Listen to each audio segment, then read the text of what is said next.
Hello and welcome to Basic Fishing Bites. Today I'm going to tell you how I set up my feeder rod to be as efficient as possible and most importantly to see even the most delicate of bites.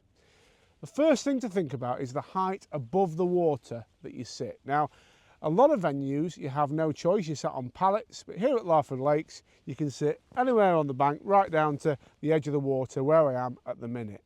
Now the reason I've sat here is I like as little distance as possible between the quiver tip and the water, and ideally as shallow an angle as possible between the butt rest here and the actual feeder arm. And the reason for that, it means your line is underwater most of the time, which avoids wind and skim, and also it means you've not got a really steep angle on the rod. You can imagine if I was sitting 5 or 6 or 7 feet above the water, which sometimes you have to, you can see the difference in angle that the rod would be at. And to be honest, the biggest reason I don't like that is I don't think it's particularly good for your neck as you're looking down at a steeper angle. So I like it as shallow as possible, and I do like my line to be underwater where possible as well. That said, I do prefer the tip to be just above the surface. So what have I got here? Well, I'm sat on the Octbox system. As this video comes out, hopefully I'll have switched over to the brand new one which has just come out, and I'll be getting one very, very soon. But for now we're still on the old one. But the beauty of this is it's super versatile. So I've set it level and I've set it, as I said, just above the surface of the water.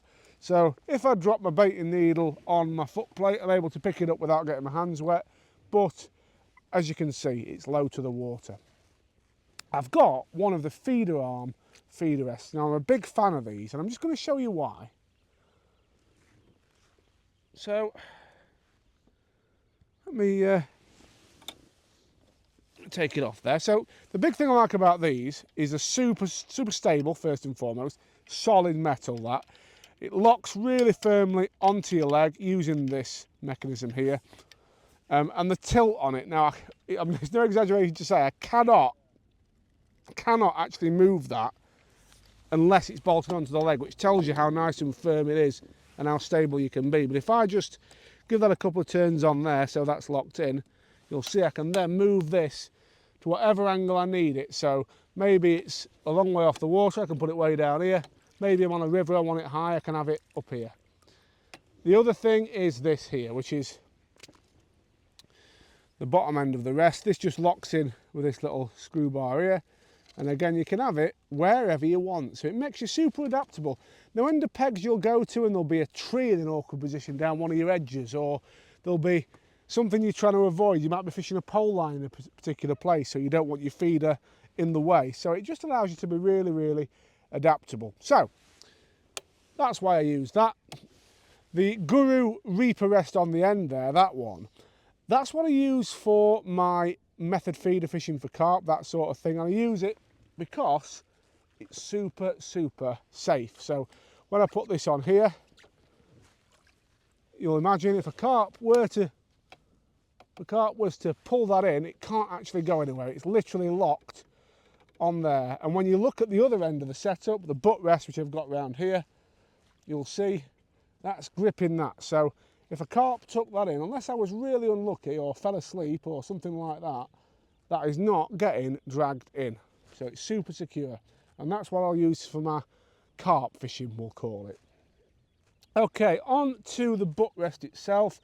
Dead simple. I've got one of the Octbox arms coming off here, extender arms with a little post on it, with again a Guru butt rest screwed in the top.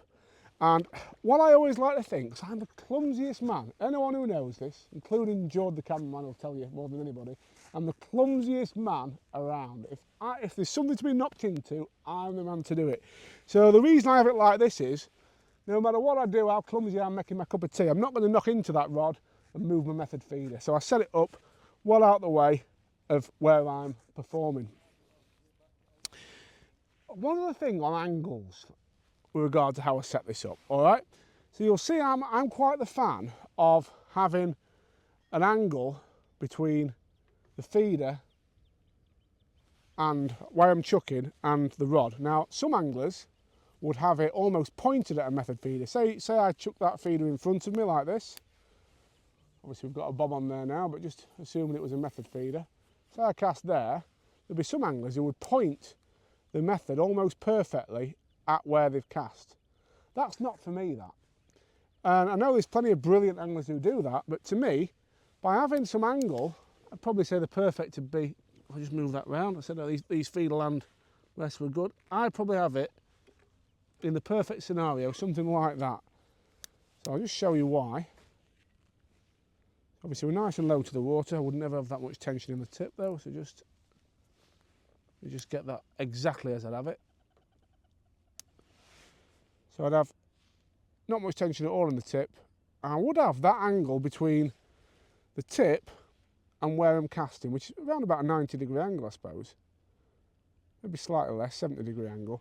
But the reason for that is, if you get a bite, you've then got the action of the rod to cushion the fish before it breaks you. So say I got a bite now, that rod is going to take the strain before my line breaks. If you have it pointed straight at the fish, or just off centre as a lot of anglers do, and you get your bite, if you're not dead on it, and you'll see this happen, it's straight on the reel. There's no cushion from the rod before your line snaps. So I'll always like to have that slight angle. It's pretty old school. I know there's only in the modern method feeder fishing world I'm probably in a minority doing it that way, but I'd much rather have this sort of an angle between the rod tip and the bomb, or the feeder in this case.